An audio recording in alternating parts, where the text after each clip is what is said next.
ભરૂચ જિલ્લાના બાળકો અને માતાઓના પોષણ સ્તરમાં સુધારો લાવવાના ઉમદા હેતુથી સંકલિત બાળ વિકાસ યોજના શાખા તાલુકા પંચાયત ભરૂચ અને બ્રિટાનિયા ન્યુટ્રિશન ફાઉન્ડેશનના સંયુક્ત ઉપક્રમે સ્વસ્થ ભારત પ્રોગ્રામનો વિધિવત પ્રારંભ કરવામાં આવ્યો છે।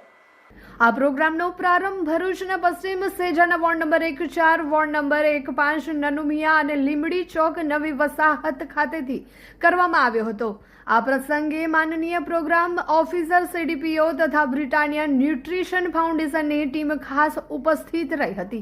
આ યોજનાનો લાભ ભરૂચ જિલ્લાના તમામ 1374 આંગણવાડી કેન્દ્રોને મળશે। પોષણ ટ્રેકર મુજબ ઓળખાયેલા અતિ કુપોષિત અને મધ્યમ કુપોષિત બાળકોને EPD આહાર આપવામાં આવશે। દરેક બાળકને દર મહિને 1.5 કિલો લેખે સતત 1 વર્ષ સુધી અપોષણક્ષમ આહાર પૂરો પાડવામાં આવશે।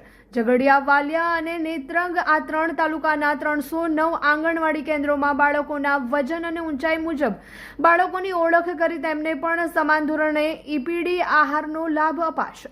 ઝઘડિયા, વાલિયા અને નેત્રંગ તાલુકાની નોંધાયેલી સગર્ભા તેમજ ધાત્રી માતાઓને પ્રતિ માસ 3 કિલોનું ફૂડ બાસ્કેટ 3 મહિના સુધી આપવામાં આવશે। આ કાર્યક્રમમાં અંદાજે 40 જેટલા SAMM બાળકોના વાલીઓ હાજર રહ્યા હતા। ICDS શાખાની ટીમ અને આંગણવાડી કાર્યકરો બહેનોના સહયોગથી આ કાર્યક્રમને સફળતાપૂર્વક લોન્ચ કરવામાં આવ્યો હતો।